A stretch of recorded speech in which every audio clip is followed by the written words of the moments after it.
right. So our topic today, we're going to continue with a little bit more discussion on layout. Last time we only really got to talking about manual layout and a tiny bit about stack view. I feel it would be a disservice to you if I didn't give a good practical on how both stack view as well as auto layout works. By a good practical, the best practical is build a large view hierarchy that represents a real user interface with a whole bunch of views. It's very difficult to do that in a single lecture, so ours will be fairly simplified, but I'm hoping to give you the essence, the basic starting point of how to use these systems and catch most of the typical problems that you'll run into in using them. Hopefully save you some time reading documentation or bugs that you encounter in using these. That's the goal today. So to remind you what we had from last time, we had a view hierarchy that was built up in this object graph. We were showing just the view components of the object graph as well as the view controller. And we saw that in addition to this idea of weak delegates and how those work, also that a typical view hierarchy has content views and layout concerned views. The content views, or the views that are at the leaf nodes in the view hierarchy, are primarily concerned with displaying pixels. The views that are in the center of the hierarchy and the root of the hierarchy have their primary concern being layout. How do they position other subviews? And the reason why it's a hierarchy at all is because the elements in the middle are helping you with that layout system, with that layout process. That's why you have those views. You have to have a root, but everything else could just be a content view. Could just be green views coming off of the root. And all of them belong to the root. There's no reason why you couldn't build a user interface that way. But you lose modularity, and you lose a lot of the simplifying aspects that you can apply in layout by having a hierarchy.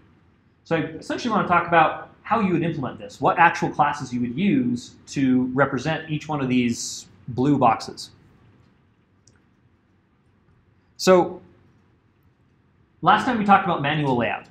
Manual layout uses a single method call whose job is to supply a rectangle to the frame of each one of the subviews. So there is a property that every UI view has called subviews, and in this method you should make sure that every one of those views has a frame rectangle assigned. Doesn't mean that you're iterating over that property necessarily. If you already have named versions of each one of these views as properties of your class, just assign them. But that's the goal of this. It's extremely straightforward and very easy to use. That's the advantage of the manual layout component, is that it's really, really easy to see what's going on with the frame rectangles for the subviews as they're being laid out. Just throw a breakpoint in there and you can see what they're calculated as. So anytime that you're doing anything at all complicated, just use manual layout. You'll probably save yourself a bunch of time. That being said, manual layout is also the most laborious way of creating an entire view hierarchy of all of these views being assigned and written specifically by you. Just takes more code.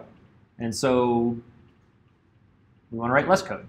So that's what the other more structured elements are for.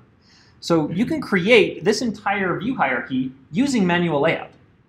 Each one of these blue views is a subclass of UI view. You implement layout subviews, and you assign all of the subviews a frame. You can do it. They did it from iOS versions 1 through iOS 5, and it worked pretty well. But having these other containment methods is helpful, so you don't have to write as much of this kind of code. So on Android, the way that this system works and how it's worked from the very beginning on Android is layout managers. There is two different classes, view and view group. The class view is concerned with providing content. That's the class where you actually provide pixels. View group is concerned with layout. All it does is lay out subviews. And in fact, on Android, the class view cannot contain other views. It is not a spot in the hierarchy that allows you to attach additional views. There is no add subview in the view class on Android. That's what view group is for. So they have literally made an explicit separation between these two classes. Whereas on iOS, any view can contain subviews. There are advantages and disadvantages to each system. On Android, you definitely will find people grumbling about the fact that a view group is not a view. So, good things about each one. However, the concept of having a set of views that just provide layout is the de facto standard of how people put together user interfaces. You have a hierarchy of views, and all of the views that are not leaf nodes are concerned with layout. So we want to do the same thing on iOS. Essentially, we want to create these hierarchies of views that allow us to simplify the process of creating layout. So think about your color chooser, for example. You have a set of views that you are compositing as a user interface element that all work together. You have something that allows you to select the hue and saturation of a color. You have something that allows you to select the brightness. You have something that allows you to select the transparency, the opacity. A set of views that allows you to perform those actions is useful as a unit, as a module. Whether you use more views than one to implement that is stylistic. You could have a view hierarchy that acts as a color chooser, or just a single view that does all of its operations in a single view subclass. It's up to you. But that element you can then take and put into a larger user interface. A brush chooser, for example. A brush chooser is going to allow you to choose line width, the line caps, the line joins, and even if you do more than just the simple 4 that we require in class, allow you to choose other ways of supplying that brush. But a component of that is going to be your color chooser. So if you have that as a module, as a single piece that you can move around, you gain an advantage because you can utilize that in other places. So looking at the view hierarchy as a hierarchy that has particular components, and each one of those components is separable, gives you an advantage. It allows you to think about a smaller piece of your program at a time. So you want to be building view hierarchies anyway. Using them as a layout mechanism just makes that better. So in order to create kind of a one-to-one correspondence for designers to be able to create user interfaces that use automatic layout methods that work for both iOS and Android, it behooves us to find something that kind of works on both platforms.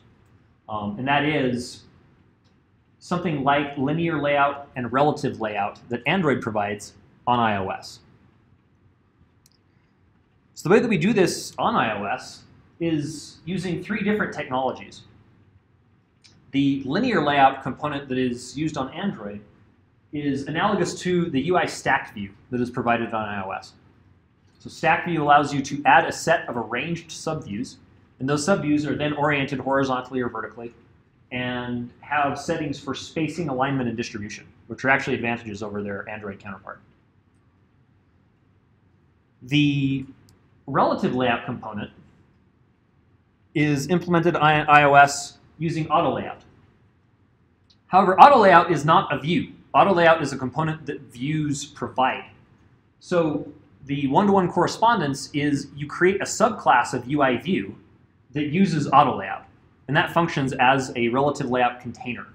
So anywhere where you would use a relative layout on iOS, you use just a vanilla UI view on, anywhere you'd use relative layout on Android, you would use a vanilla UI view on iOS that implements its positioning of subviews using auto layout.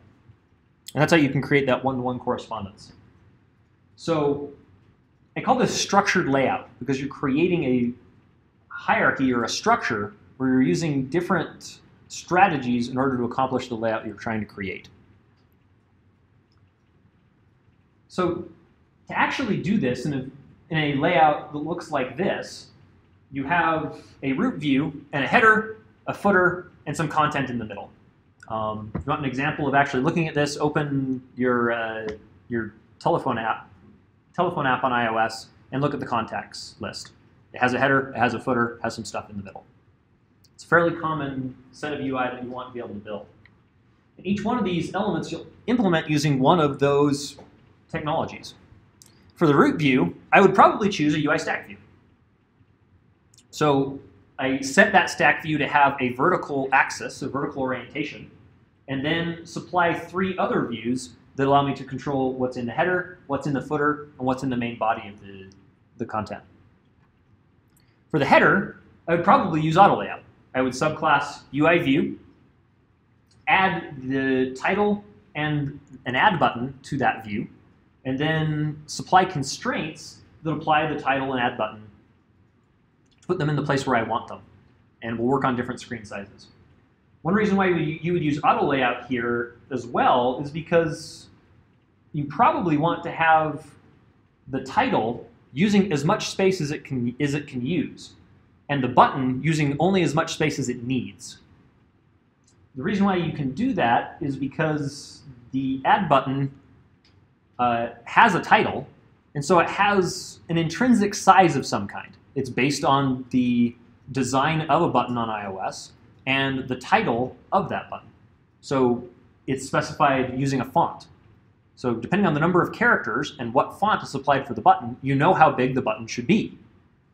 So it has this concept of an intrinsic size. The title, however, can vary fairly widely based on what you're trying to show.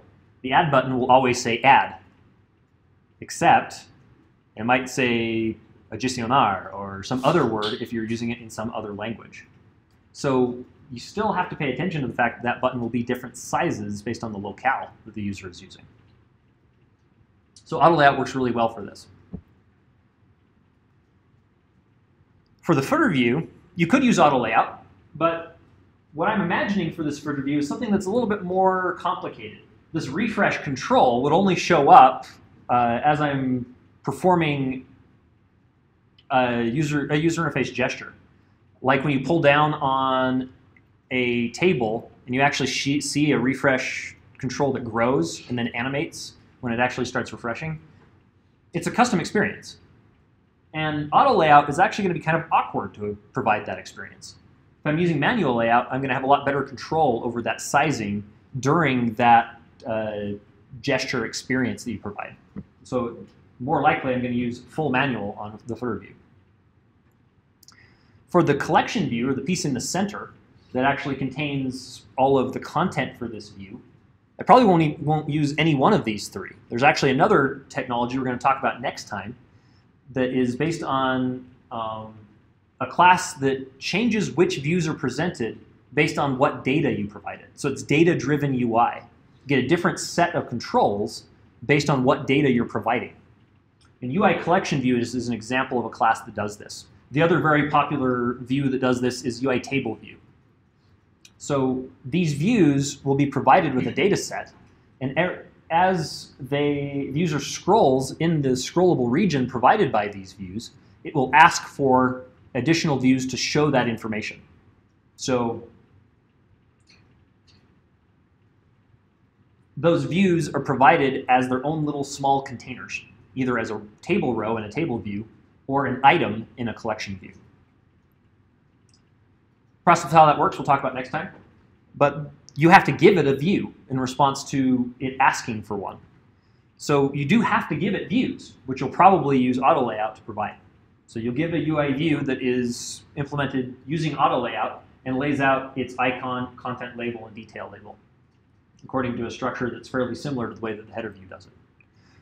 So you mix and match these different technologies in order to create the user interface that you're trying to create. The main difference that you're looking at each one of these for is it a largely linear layout? Does it need kind of custom hand-holding in order to accomplish what you're trying to accomplish? Or does it have dynamic data elements?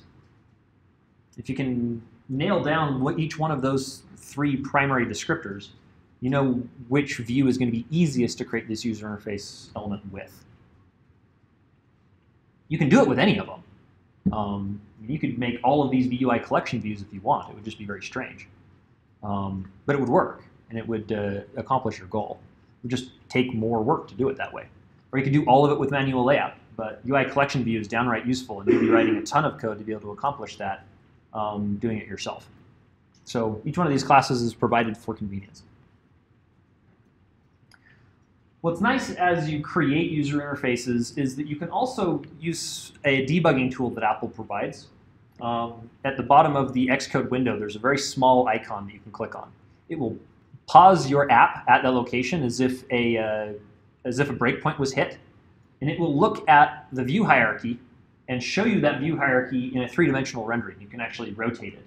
So you can see that I have this user interface here, and there are several views that are stacked, and views that are stacked on top of those. So you can actually look at each view and how it's contained. So that's a really helpful little tool. You can also just use background colors and adding and removing views to see where all the views are stacking up and kind of where your view problems are happening. So just like when you are doing debugging with your code with a visual debugger or using print statements, each one of those is going to be good in different situations. These are also going to have different situations where each tool is good. But just wanted to draw attention to this one. I'll show it to you in our example today because it's pretty helpful. One other tool that you can use is the simulator itself has a way of turning on coloring of views, and so you can use that as well as a kind of a quick tool. We're trying to find view hierarchy problems. Questions about any of this?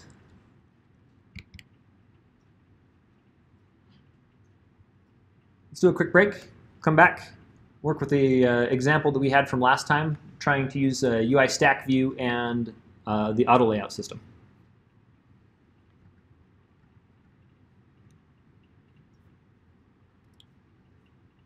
Let's do some U2 today.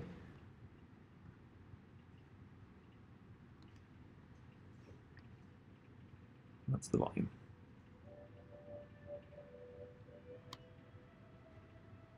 I will be right back. If you haven't looked at the auto layout reading, it's a really, really good one. At some point, you really have to look over that document. It's going to help you a lot.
All right.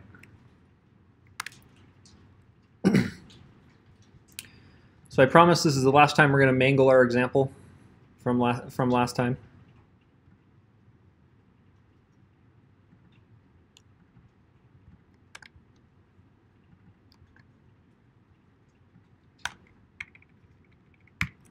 It's now very badly titled.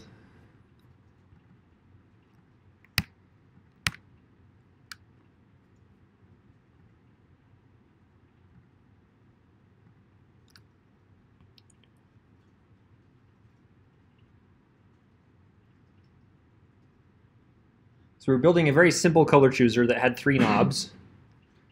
And we made the arbitrary decision that we wanted 25% on the left, 20% on the right, and 50% in the middle for this particular color chooser as a RGB color chooser.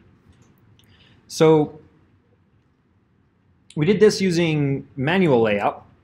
And I wanted to show you how you do this with stack view and with auto layout, just so you can kind of compare and contrast how you can do this with each one of those systems. So which one do you guys want to see first? Stack view? Auto layout? Stack view? Stack view. Auto layout? Oh, raise them high. We have the same number of people. Auto layout. Stack view. Stack view first. Okay.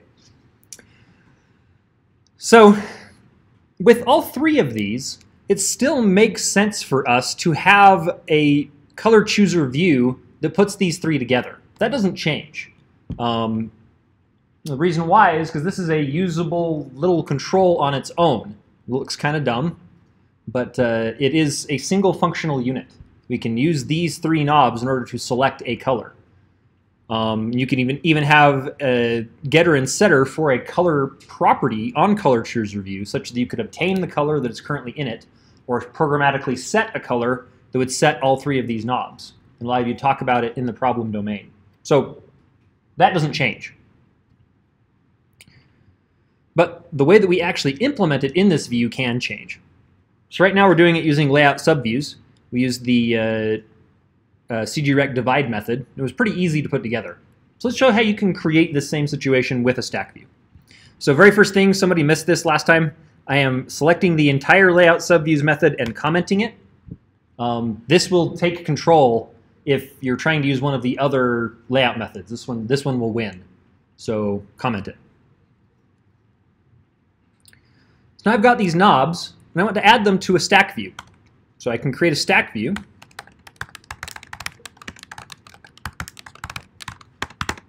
Just like any other view. And I'm going to make this stack view contain these knobs. Thing is, though, I'm actually adding an additional view to my hierarchy.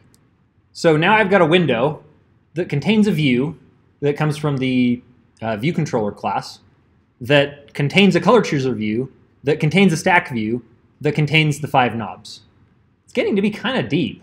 You know, and it's like, well, is this wasteful? It's not that big a deal in the way that Apple implements these things. It's not going to cause that much trouble. But the more views you get, the more confusing things are.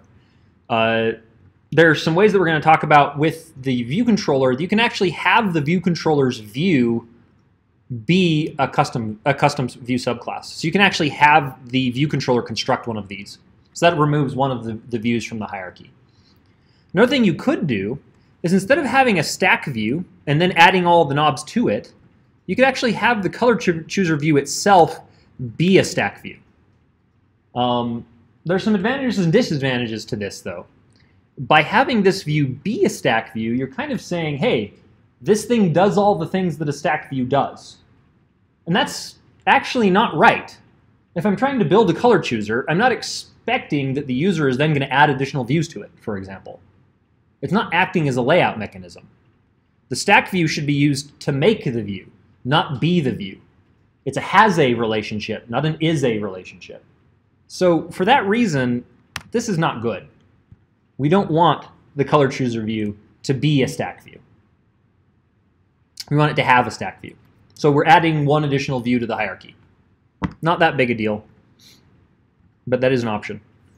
So I'll show you how to have the view controller make one of these here fairly soon.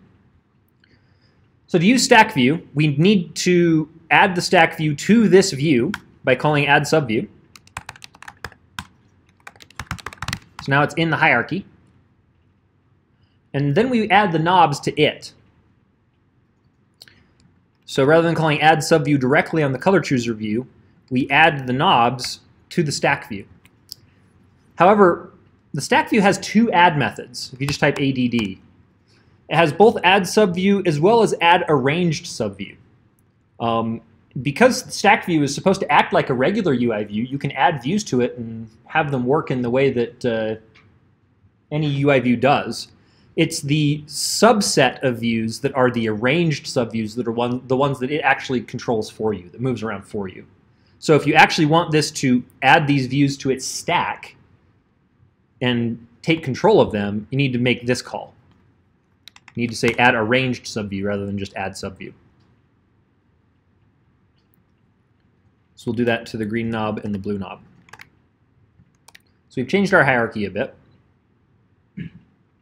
Oop, and that should not be a call. That's the type. So let's see what we get.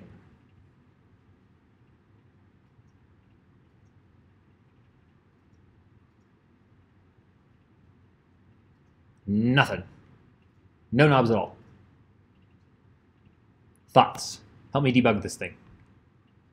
I know you haven't used stack view yet. What would be the first thing you would try?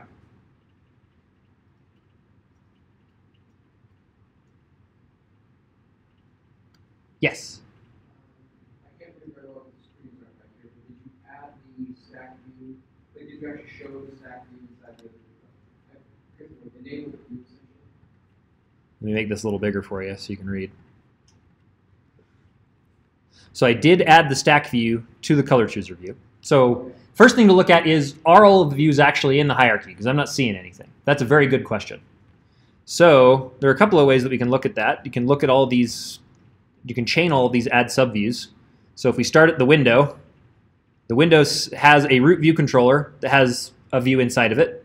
Inside of that window, I add a color chooser.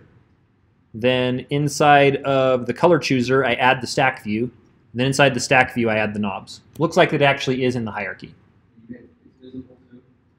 It is implicitly visible, yeah. The default is visible. That's another good question. Is there some kind of visibility property? There is a visibility property, but the default is visible. So yes, they are. So now you say, well, what about sizings? How big should the stack view be? We could find that out. We could just set a background color on it. Just like any view, a stack view can have a background color.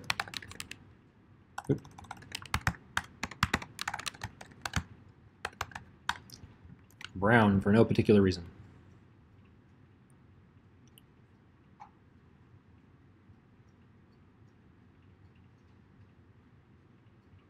Huh, no brown.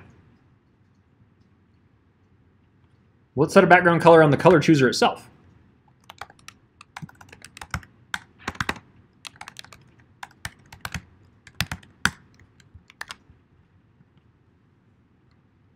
Just setting background colors on views allows you to find out a lot about the view hierarchy. Are we setting a frame on the knob? We're not. So we're getting yellow. So that tells us that the chain is breaking here at the stack view. Well, what size is the stack view? Even if it wasn't this special thing that does arrangement for us, if it was just a UI view, what size would you say it is?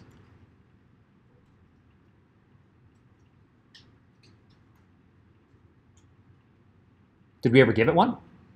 No. What's the default size? 0. In fact, we did give it one. This constructor calls init with frame with cgrect 0 as its parameter. So we never gave it a size. So if we just put one in here so we can see it.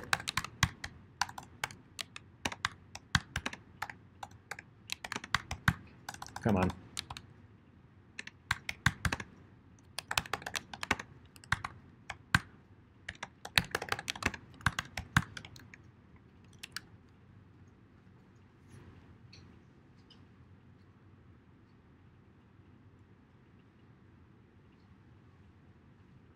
Hey, something's there. And it looks like it put the green knob to fill up the entire space because I'm still not seeing any brown. So the problem is that the stack view is not being sized. Well, but stack view was going to solve all my problems. Well, the stack view itself still needs to be sized. So there are a few ways that we can accomplish this. We can size the stack view based on the input frame that we get from the color chooser. So we can say that the frame for the stack view, if I just say frame equals frame, this is actually not what you want. This is saying take the size of the color chooser in its parent's coordinate system and make it be the same as the stack view in the color chooser's coordinate system. So that's not quite right. The width and height would be correct, but the x and y would be wrong, just in case the frame is non-zero. Usually, no, actually no. Yeah. You just want to create a frame of 0, 0, frame dot width, frame dot height.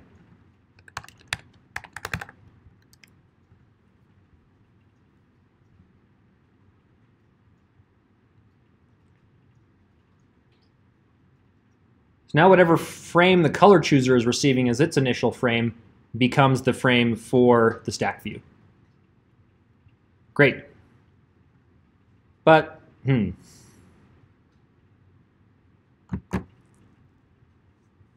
that causes a problem. So now I can see the yellow view again. Notice it's not brown.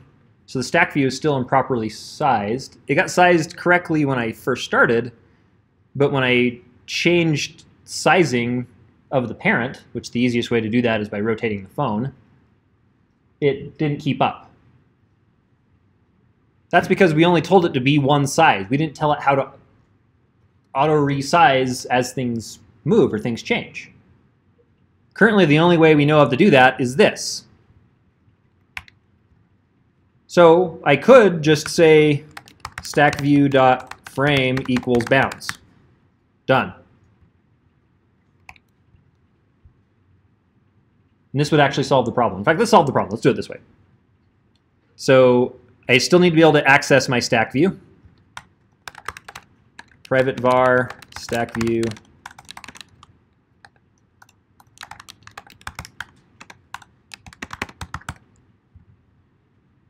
Now it's an optional.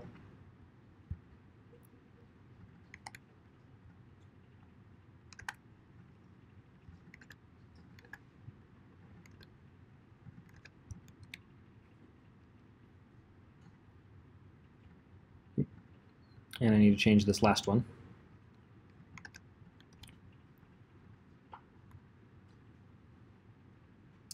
Oh, I got this whole optional thing. I hate that optional thing. So let me show you one trick that I want you to be very, very, very, very careful with. Notice that I'm assigning the stack view in the constructor as like the second operation I'm performing. The stack view is going to be non-nil almost the entire time. So you can actually do this. This is called an implicitly unwrapped optional. And it works exactly like something that is non-optional. What this means is if you try to use this thing in a context where essentially every time you see it, you're doing this, it just implicitly is using the bang operator everywhere. So if it's ever nil in any one of those conditions, it will crash. So this removes the optional safety that the Swift language provides. It's really convenient, but it doesn't always make sense. It only makes sense when the thing is going to be non-nil almost all of the time, if its expected value is non-nil.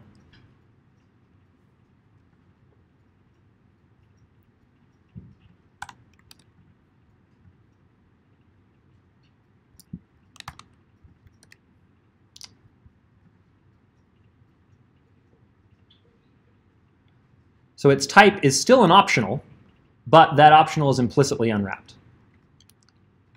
So if I rotate my phone now, come on, I'm going to rotate it upside down at this point. It's actually changing size and doing the right thing, except that we have now a problem with our knob. Did we ever take into account when the knob's height could be less than the knob's width when we wrote it? We didn't. So that's something we need to fix with the knob. This is not a problem with stack view. We're not showing all three of the knobs, though. That's another problem. We do actually need to solve that problem.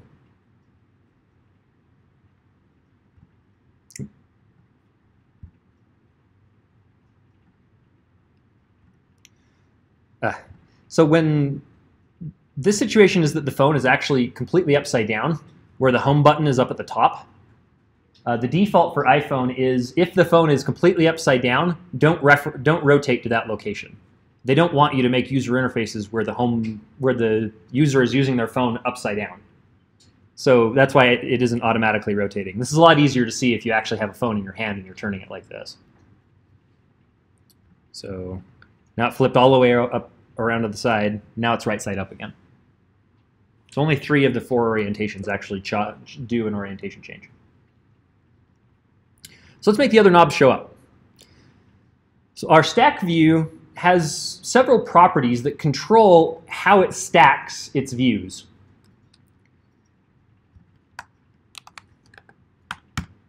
And the first is which axis it uses to perform its stacking.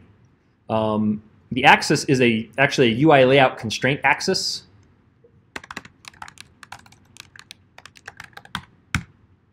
And it has values of horizontal or vertical, and a bunch of these other things as well, hash value, raw value. These are part of every enumeration. So we can say that we want this to be horizontal, to say that we want to stack views from left to right.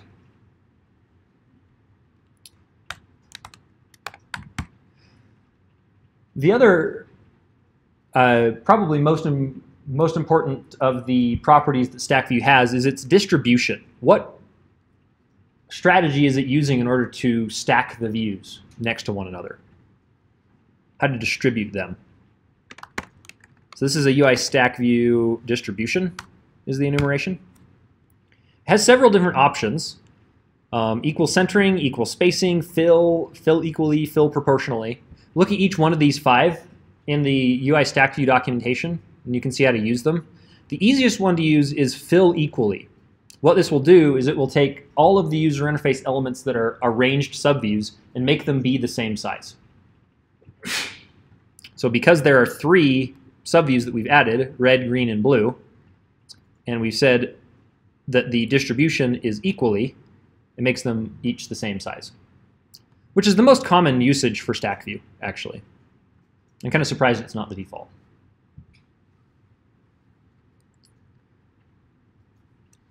So now if I rotate left or rotate right, this thing does the right thing.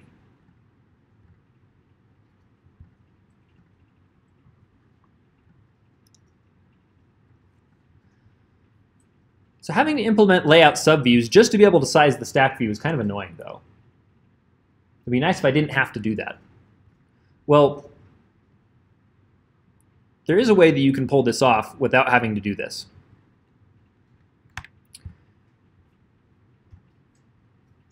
What we can do is use one of the other automatic sizing methods.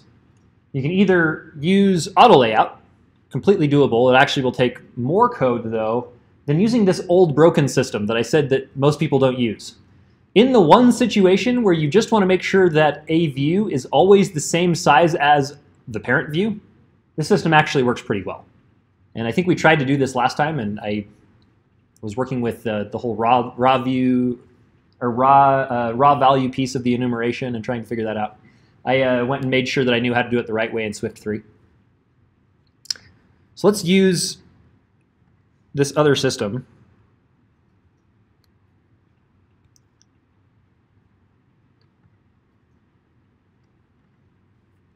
to do this.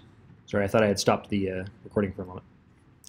So rather than using layout subviews, I'm still going to keep this whole thing commented out. We can assign to the stack view some sizing for the stack view itself.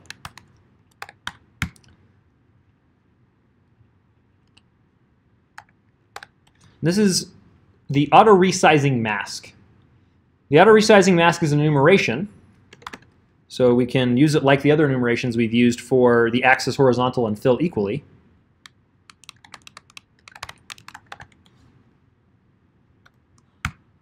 So we have flexible bottom margin, flexible height, left margin, right margin, top margin, and so on. So all of these that are shown in this image here. And this is a bit field that we need to combine. So I can say that I want flexible width. What this means is whenever the parent of stack view gains or loses any space in the horizontal direction, I want it to apply it to the width of this view. I could also have it apply to the left margin or to the right margin on this view as well. So if you have it do all three, it will equally distribute that extra space to the left margin and the right margin and the view. In order to specify multiple of these at the same time,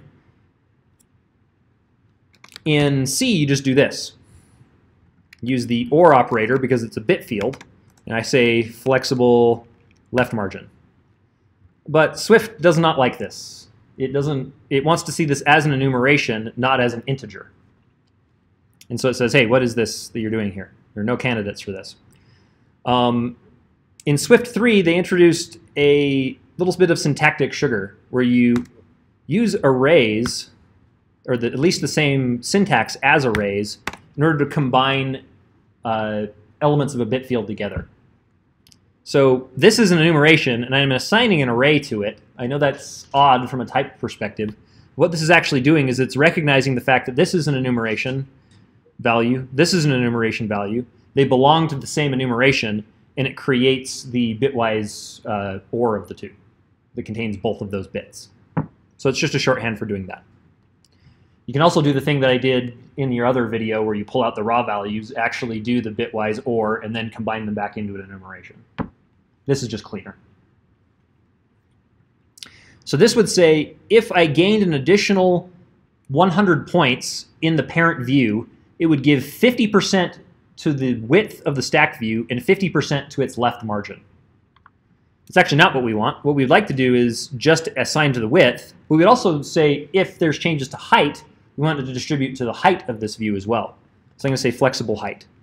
So this is the one useful auto resizing mask that you can apply to make it give all of the width to this thing and all the height to this thing whenever it changes in size. You do need to make sure that you give it an initial frame, though. If this thing's frame had 100 points in width, and then you gave it a frame of 0, and then the parent gains 200 points, it's going to have a width of 200, not a width of 300. So make sure that you give the stack view an initial size when you do this.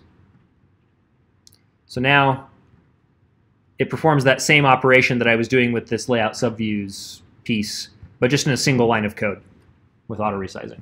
So the resizing mask is actually useful for one thing.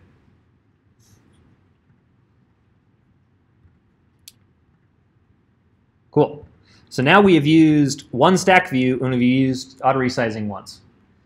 Well, stack views are not very useful unless you use them with other stack views, actually. I mean, they're okay for doing a single layout of views, but they're really not showing the power of what they can do if you're not nesting them. So this goes beyond what I'm trying to do with a color chooser. Let's say I was trying to add many different controls into kind of a gridded structure. So I could have 9 different knobs to control 3 different controls or something like that. Let's just show how you would nest stack views to accomplish this. So we'd keep the original stack view that we have. We add additional stack views. I'm going to add 3 of them.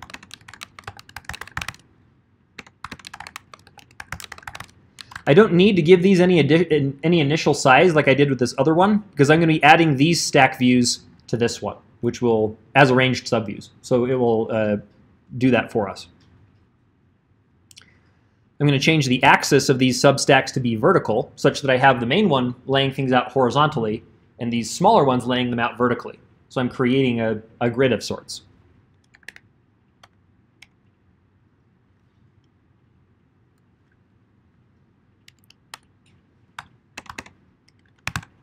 You also can just say dot vertical. Because it knows the type of this enumeration, you don't have to include all of these longer names when you make the assignment. You can just say dot horizontal, dot fill equally. Makes your code a little shorter. And I'm going to make the distribution on these also be filled equally.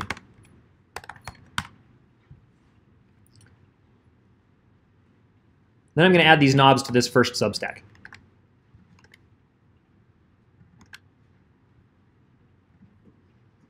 Then I'll create a few more substacks and add some more views to it. I'm just going to make some colored views to add to it, just so that we can play with this. So here's another stack. I need to add these to the first stack view.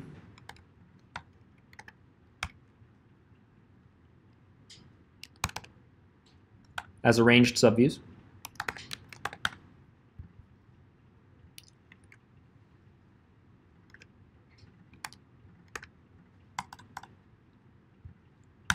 And then I'm just going to add some generic views to this.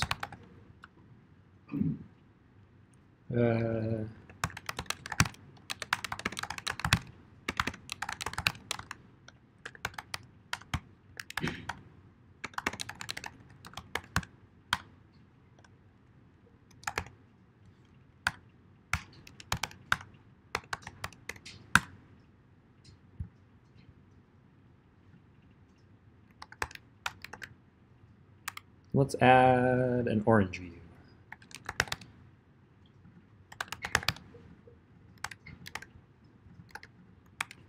Let's see now what this looks like.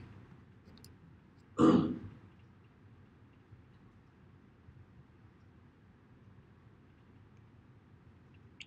now my knobs are arranged vertically in a vertical stack, and the substacks are arranged horizontally, where this new brown view and this new orange view show up here. I can add another stack, add like 5 views to it.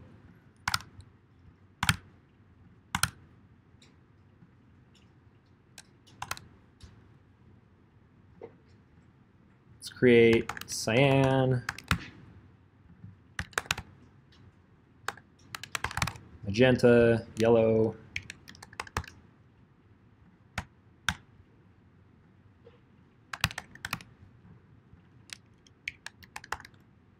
and 2 grays.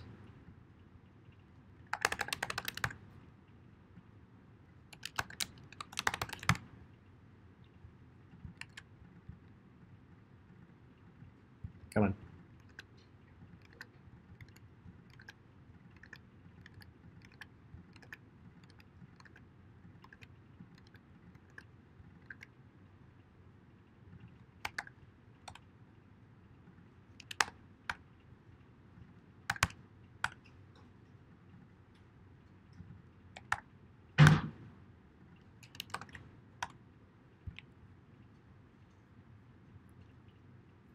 And add them all to the 3rd substack. So now I've got one substack that has 3 views, another substack that has 2 views, and another substack that has 5 views.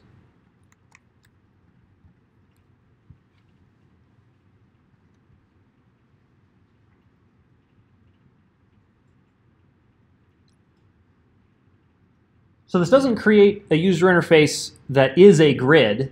It just creates a user interface that is grid-like. So you can call this, another name for this is jagged arrays. It's a 2-dimensional thing, but all of the lengths of the elements in the 2nd layer don't have the same length. They have the same physical length, but they don't have the same number of elements. And so, surprisingly, this is the way that most user interfaces get laid out. You have some set of linear layouts that are horizontal and vertical and contain the content you actually need. Look at the other distribution options on Stack View. You can add spaces between all of the different views. You can add spaces between the stacks. You can distribute the space in different ways, like you can use fill rather than fill equally. With those other distribution methods, though, they're going to rely on additional information that the views provide. One of the pieces of information that we'll rely on is the intrinsic size. Intrinsic size is a property of view. It is of type CG size, contains a width and a height. An intrinsic size is a size that a view intrinsically has because of what it is. For example, a switch has an intrinsic size, a UI switch. It is always the same size, it is always the same shape. Its intrinsic size is a specific width and height. Other user interface elements, though, could have an intrinsic size that it only has an intrinsic width or an intrinsic height. And there's a specific enumeration value you can put in that says that there is no intrinsic size for width or height as you're constructing that. Also, you have views that can change in intrinsic size, such as a label, for example. A label has an intrinsic size. If it says hello world, it's going to be one very specific size based on the font that it has. But if you either change the letters that are in the text property or you change the font property of the label, its intrinsic size will change. But it still is intrinsic to the content that is inside that view. UI image view also has an intrinsic size that changes based on what content it has. When you change its image property, it will change its intrinsic size. So look at that property for whenever you're working with Stack View to be able to apply that. So that's Stack View. Allows you to create these gridded structures.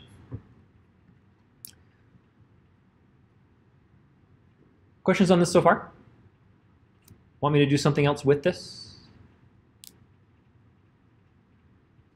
Demo is perfect, has everything you needed. Thank you very much. I'll never have any more questions. You don't have any right now. That's just fine. So play with the Stack View a little bit. The easiest setup for Stack View is fill equally. One thing I should mention, though, some people will try to insert empty space using a Stack View. They'll create one that says fill equally and then have an element just in the bottom cell and the middle 3 cells are empty and the top cell has something. The way that they do that is they add invisible views to the other slots. That works, but it's wasteful. You can come up with a much better way of doing that. So if you see people doing that on Stack Overflow, just know to not pay attention to that particular post. So let's look at how you would create something somewhat similar to what we were creating with the other major way of doing automatic view layout, which is auto layout. It is called auto layout in Apple's kind of standard way of naming things what they are in a frustrating fashion. Like they name the Photos app Photos, and they name the Health app Health. It makes it really hard and confusing to talk about the photos that are on my phone because the Photos app is called Photos. Auto layout is provided using the auto layout system. Thanks, Apple. So let's go back to just having 3 knobs.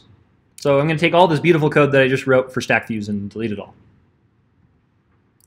So by stack view, by substack 1.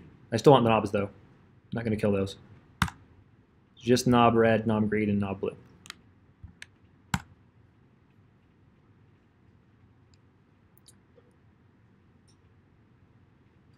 So I'm going to change these such that they're now being added directly to this UI view again, because we're going to use this UI view as the element that is providing auto layout.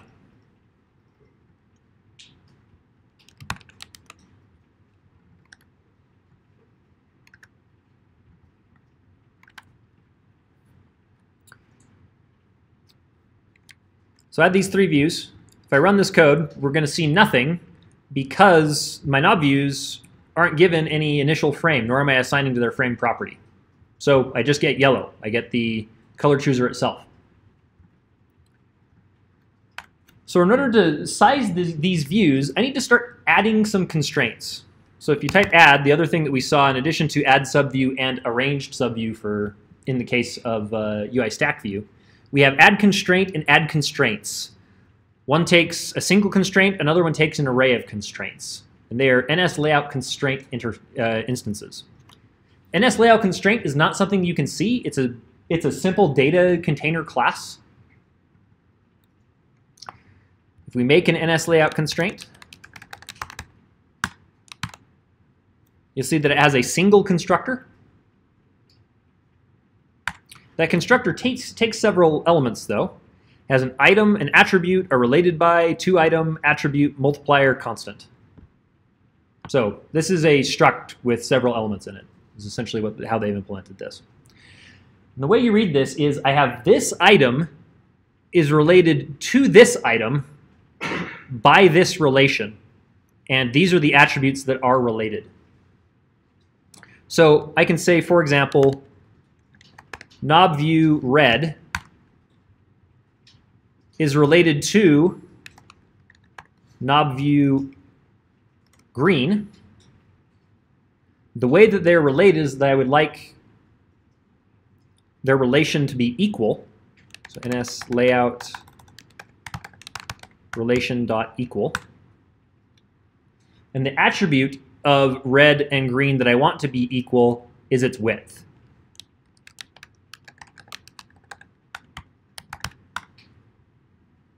Or more simply, just dot width, dot equal. You also have a second attribute. The second attribute is also dot width. So this is saying that the red knob's width is going to be equal to the green knob's width. So you can also say red knob's height is equal to green knob's width, if that's the relation you want to create. And there are several other attributes you can have. You can have center X, center Y, a few other components. We have 2 more properties that are in this layout constraint, and this is the multiplier and the constant. This is a little bit odd that you have is equal with a multiplier and a constant. But the concept here is that I can say that I want the widths of these 2 to be equal, but I want them to be equal with a multiplier. So one is twice as large as another, for example. So I could say the multiplier is 2.0. This means that red's width is twice the width of green. I can also apply a constant. I can say that I want red's width to be 2 times the size as green's width plus 10. Most of the time, you'll have your multiplier be 1 and your constant be 0 to say that I want the width be equal to the width, if you want to have them have equal widths. So that's a single constraint. I can go ahead and run this.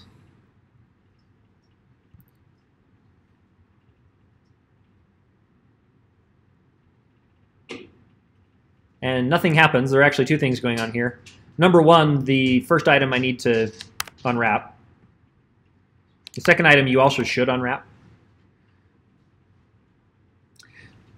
But it doesn't show anything because this is under constraint.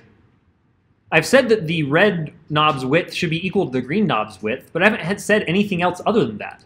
I haven't said whether red should be on the left or on the right of green. I haven't said what the height of either one of these should be.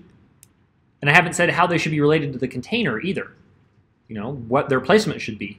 So a very valid way of making red and green's widths be equal is to make them both be 0.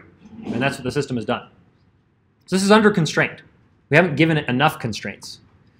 So we could continue to add constraints. You can make one of the relations be the parent. And I'll leave it up to you to look up in the documentation how you do that. You just don't supply one of these. But there's a better way of supplying these constraints. So I'm going to comment this. Instead, let's call add constraints, plural. That takes an array of constraints. You could just create an array of constraints and do them all at once, but that's the same as just calling add constraint with several elements.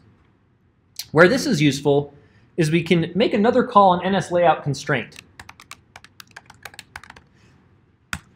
NSLayout constraint, it's not a constructor, but it is another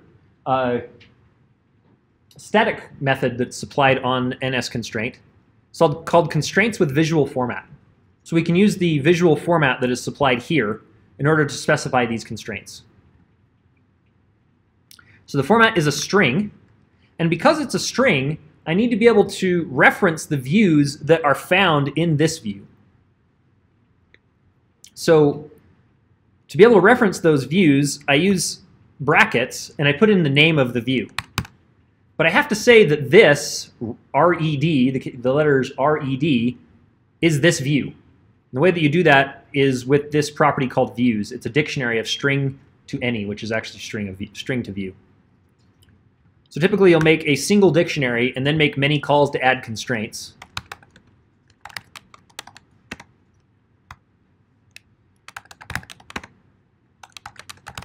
So this is a dictionary of string to UI view, which is the same as string, well, not the same as, but certainly will work for string to any.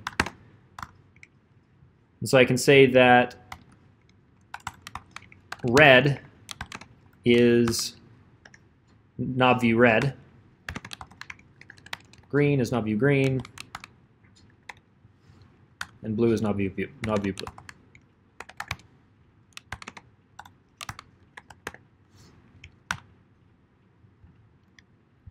And use this as the views property.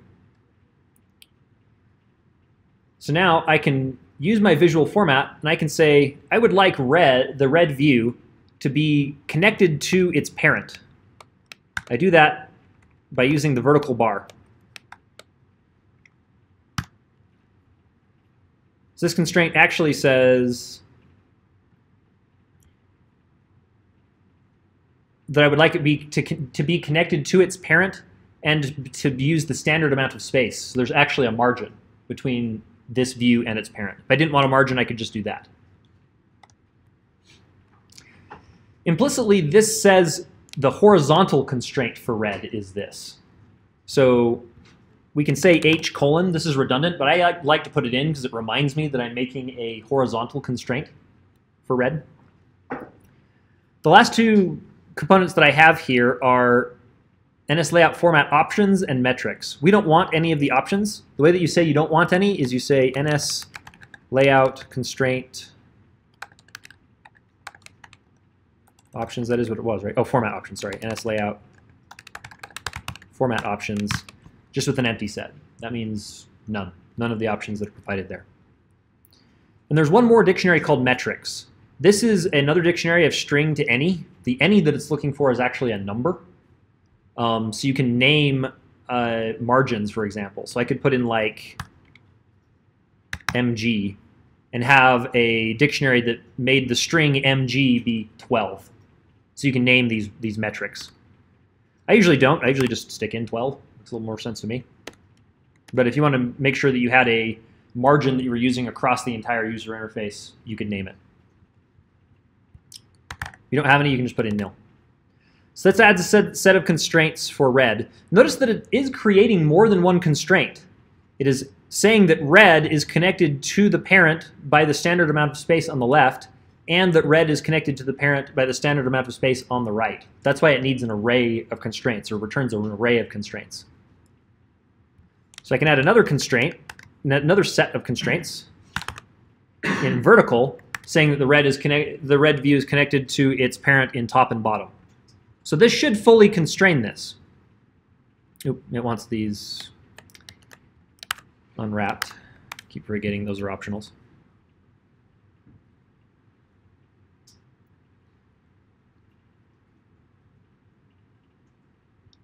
And nothing. This is not going very well. But it gave me a bunch of text in the console here. If I scroll up to the very top, it says, unable to simultaneously satisfy constraints.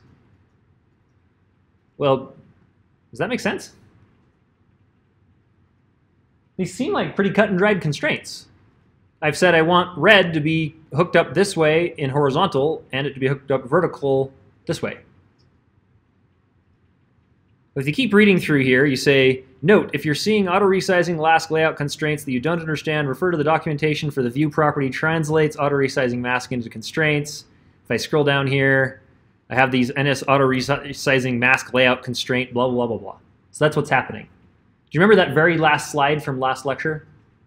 The guy only had one arm and it said never forget. We have to turn off the springs and strut system.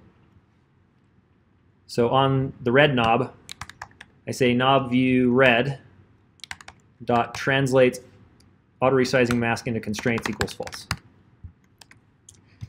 And I should at this point do it on green and blue, but because I'm not including green and blue in the set of constraints, it doesn't create a set of constraints that is over-constrained. It actually has green and blue be constrained to 0. So notice that this is now connected to its parent, but there's a nice little border around it, the standard amount of space. So I can add in green and blue, not forgetting to add this.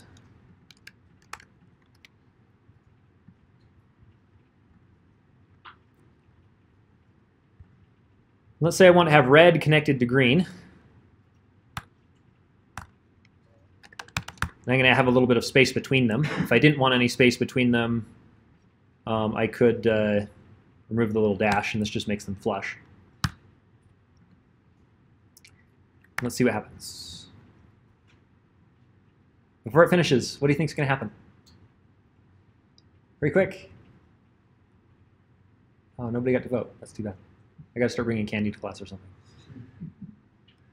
So, no green view. Why? Is the layout that it came up with, does it match the constraints?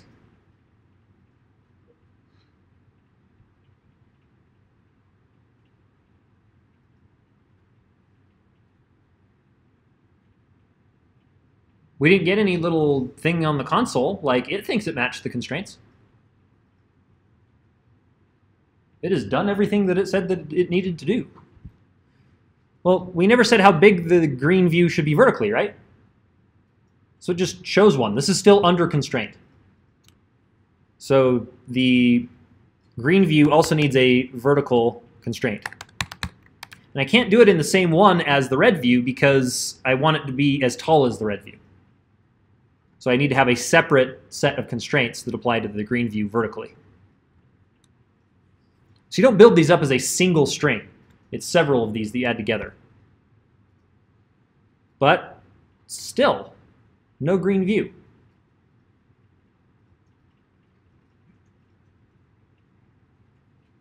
There is a little more space over here, though. That's weird. It's one size over here and two sized over here. What's happening?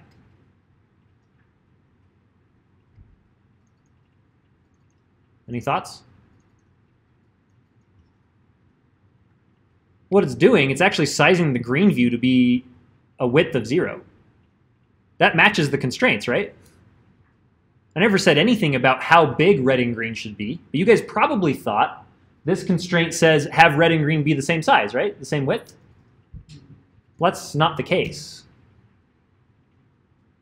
So I could add some specifications here. I could say, hey, I want green to be at least 50 points wide. That's what this means.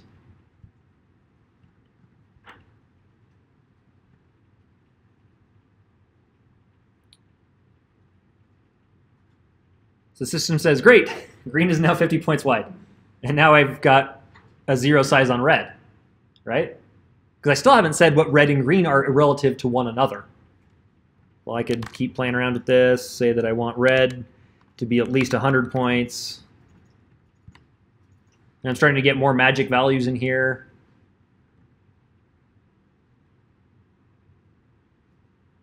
Cool, well, now I've got something.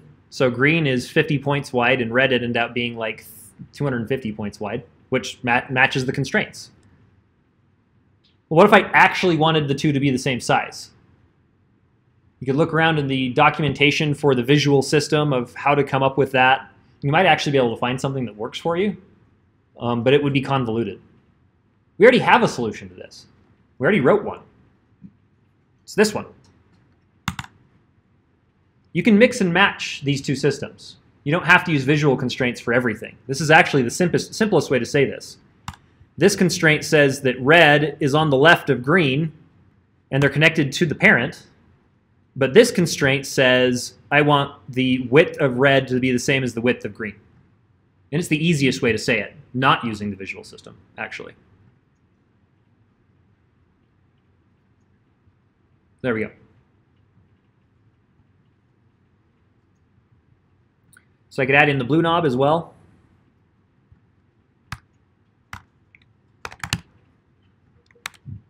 And I could add another one of these constraints, right? I said that I wanted green to be bigger than red and blue, right?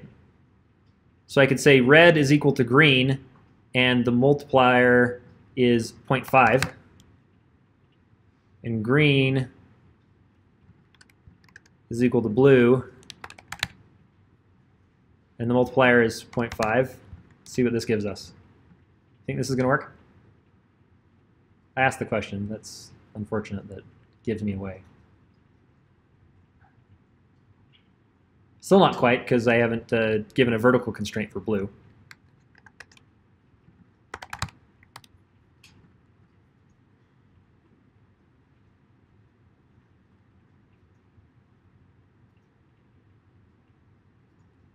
So I got that. So I said this is now kind of a chain. Red is equal to green, and it's half the size. Green is equal to blue, and it's half the size. So blue ended up being twice as big as red, or 4 times as big as red. So that's not actually what I wanted to say. Instead, I could say, for example, green is related to red 0.5. Now this is specifically saying that red is half the size of green. And I could relate green, or relate red and blue together and have them be equally sized.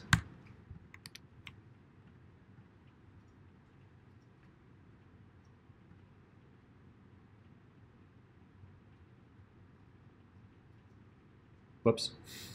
Looks like I still got it wrong.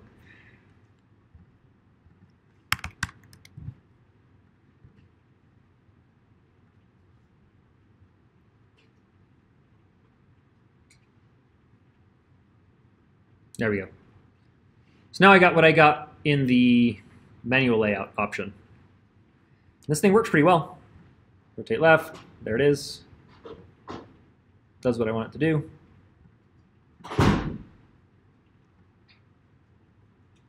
Matches. However, so we've got this set of constraints here that relates all these views together. And then I've got the option for layout subviews. Which one had more code? It is what it is. The constraint system does actually become better with larger, more realistic sets of views, though. You end up writing less code in the end, probably. But it takes a lot of getting used to, and it takes more code than you would think to fully specify a user interface. Also, this is what's called a declarative layout. I have declared that all of these views have these different constraints relative to one another.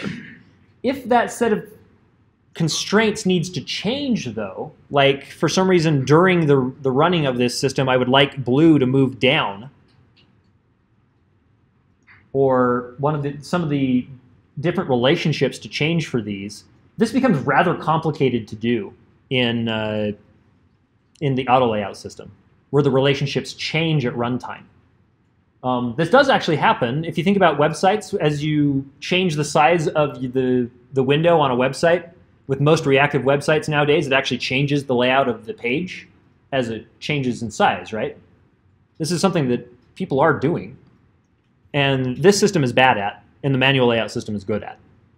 You can very, very easily just stick in an if statement that says, if bounds is less than 200, switch to this other way of doing things. Otherwise, do it this way. So I'm not making a case for manual layout because I think it's the best in all cases, but I am making a case for manual layout because it's not a dead technology. A lot of people think that, oh, now we have auto layout, we don't need to do this anymore. This really is the simplest way to do it a lot of the time. So if you start running into problems using auto layout to create these constraints, and you get online and you just can't find out something that actually works for this system, just do this. You'll probably save yourself some time. Writing manual layout is not all that bad.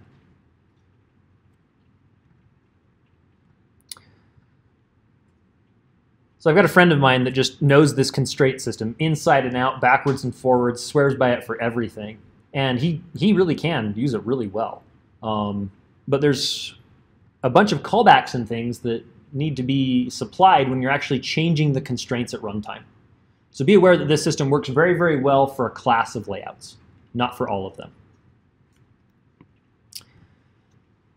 That's what I've got for you today. I know this is not a full user interface. It's just 3 elements. It does take quite a bit of code to come up with a reasonable user interface, and I didn't want to pull like a finished user interface out of the oven to then add constraints to, because I think that's just more confusing than it is to build it up from the start. So play with this. This is a very good starting place. You are in the context of a UI view that you have subclassed. You've added a few user interface elements to it. You have said that they do not translate their auto-resizing mask into constraints. And you've added constraints to the parent that specify constraints for the children. This is the most straightforward and easiest way to use this. You can supply constraints that reach down into the view hierarchy. Like if the red knob had some of its own subviews and those subviews had subviews, you can add constraints for down into the hierarchy as well. The system allows you to do that, but it just becomes very muddy. Use the hierarchy. When you're supplying constraints, only supply constraints to the immediate children of the view that you're inside of, and you'll find that you have a much better experience with the constraint system. Because this is already inherently a hierarchy. You don't need to look at the hierarchy at every level. Just look at it at one level at a time. If you have questions, please email me. Play around with the constraint system. I very much encourage you just to make a small test app that contains just a UI view subclass and a bunch of colored rectangle views, just to play with the system. You'll find that you'll come back to that whenever you're running into problems in your actual homeworks when you're working with this. Good luck with everything. I hope that you're able to get assignment 1 done on time tonight. And I will see you guys on Wednesday. And we will be talking about data-driven UI, specifically UI collection view and UI table view.